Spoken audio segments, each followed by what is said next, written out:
মিষ্টি আলু দিয়ে ডাল রান্না করলাম, নতুন একটা রেসিপি নিয়ে আসলাম। কেমন হয়েছে? এইখানে মিষ্টি আলু ধুইয়া সুন্দর করে এখন চুলার উপরে বসাই দিলাম, সিদ্ধ করতে থাকবো। এই যে দেখেন কালারটা কেমন হয়ে আসছে, আগুনে পড়ছে, কালারটা অন্যরকম হয়ে গেছে। আসলে আমি সবসময় বলি ভিন্ন রকমের রান্না একটু রান্না করে খেলে ভালো লাগে। তাই হ্যাঁ, সবসময় তো চেষ্টা করি। আর ভালোবেসে যেটাই রান্না করা যায় সেটাই ভালো লাগে। তাই সিদ্ধ করে আলু ছিলে এখন দেখেন আলুটারে কিন্তু চেটকাই নিছে, দেখেন কালারটা কেমন হয়েছে, অন্যরকম ভাবে নিবেন না। দেখেন যখন চুলার উপরে দেবো তখনও কিরকম দেখা যায়। এখন হলুদ মরিচ দিলে কালারটা চেঞ্জ হয়ে যাবে, যেহেতু মিষ্টি আলু কিন্তু একটু একটু কালচে কালচে থাকে। সেক্ষেত্রে এরকম দেখা যায় না, হলুদ গুঁড়া মরিচের গুঁড়া একটু ধইনার ফাঁকি দিয়ে এখন দিয়ে দিলাম। একটু ঝাল ঝাল হলে ভালো লাগবে, যেহেতু মিষ্টি এই জন্য একটু ভালো লাগবে, সবকিছু একটু বেশি বেশি দিলাম। তাই সুন্দর করে এখন লাড়াচাড়া দিয়ে দেবো। আর যেটা সবসময় বলি, লবণ না দিলেই নয়। আর ভালোবাসাটা এমন একটা জিনিস, আসলে ভালোবেসে যদি সংসারের জন্য ফ্যামিলির জন্য কিছু করা যায়, সবচেয়ে ভালো লাগে। ঠিক আছে, কার কার এরকম হয় কমেন্ট করে জানাবেন। তার পাশাপাশি এখন আমি কিন্তু দিয়ে দিলাম গোটা চাইরে এই যে কাঁচামরিচ ভেঙে দিয়ে দিছি, যাতে আর একটু ঝাল লাগে, ভালো লাগবে। তারপরে দিয়ে দিলাম একটু আদা। এখন সুন্দর করে লাড়াচাড়া দিয়ে নিতেছি, যাতে হলুদের কালারটা মিশে যায়। দেখেন কালারটা কি সুন্দর হয়েছে, অসাধারণ। এখন কিন্তু ডাল ডাল একটা ঘ্রাণ আসতেছে, এরকমই। ঠিক আছে, এই যে দেখেন কালারটা কি সুন্দর আসছে, অসাধারণ একটা কালার আসছে। আর কে কে মিষ্টি আলুর দিয়ে ডাল খেয়েছেন কমেন্ট করে জানাবেন। আর যদি ভালো লাগে লাইক কমেন্ট শেয়ার দিয়ে পাশে থাকবেন। একটু লাড়াচাড়া দেওয়ার কারণ হলো যেহেতু নিচে যাতে লাইগে না যায়, যেহেতু এটা আলুটারে চেটকাইয়া আমি ভর্তা বানাইয়া তারপর দিছি, এখন আঠালো আঠালো তো নিচে লাগতেও পারে, এই জন্যই কিন্তু দেওয়া। তাই এই যে প্রায় কিন্তু আমার কালারটা কি সুন্দর হয়ে আসছে, অসাধারণ একটা কালার হয়েছে, দেখার মতো।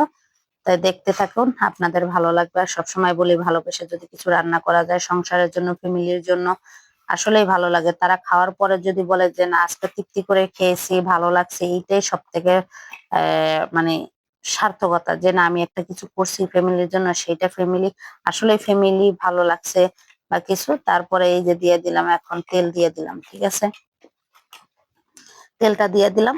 এই কড়াইটা দেওয়ার কারণ হলো চাইছিলাম যে এই কড়াইটার মধ্যে, হ্যাঁ মানে ডালটা বাগার দিয়ে এই কড়াইটার মধ্যে ঢাইলে নেবো। ঠিক আছে, এই জন্য দেওয়া। তার পাশে আবার কয়টা কালো জিরা দিয়ে দিলাম, কালো জিরাটা দিলে ঘ্রাণটা আরো সুন্দর আসবে, ভালো লাগবে।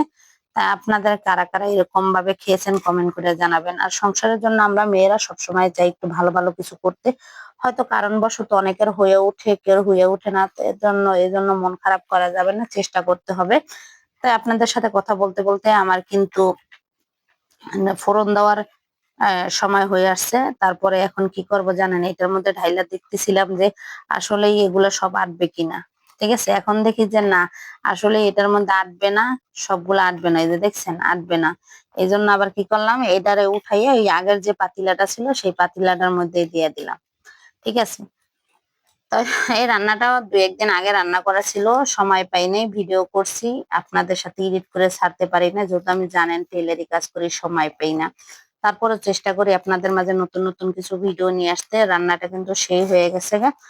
আর হ্যাঁ, এরকম রান্না কে কে খেয়েছেন কমেন্ট করে জানাবেন। যদি ভালো লাগে লাইক কমেন্ট শেয়ার দিয়ে পাশে থাকবেন। আর একটু চাইকা দেখলাম যে হ্যাঁ আসলে লবণ সবকিছু ঠিক হয়ে গেছে। এখন লাস্টে এই যে জিরার ফাঁকিটা দিয়ে দিলাম, এখন আরো সুন্দর হবে, রান্নাটা আরো মজার হবে। আসলে ধনিয়া পাতা ছিল না, এই জন্যই এইটা দেওয়া। আসলে যে সময় ধনিয়া পাতা থাকে সেই সময় তো ধনিয়া পাতা অনেক অনেক করে দেই, দেখেন সবসময়। আর সবসময় চেষ্টা করি একটু ভিন্ন ভিন্ন রকমের রান্না করে। আর এই রান্নাটা আপনাদের কাছে কার কার কাছে কেমন লাগছে কমেন্ট করে জানাবেন। ঠিক আছে, এই যে দেখেন কালারটা কি সুন্দর, অসাধারণ একটা কালার হয়েছে। তাই আপনাদের জন্য এই যে নতুন একটা রেসিপি নিয়ে আসলাম, আপনাদের কার কেমন লাগছে কমেন্টে জানাবেন। ঠিক আছে, ভালো থাকবেন, আল্লাহ হাফেজ।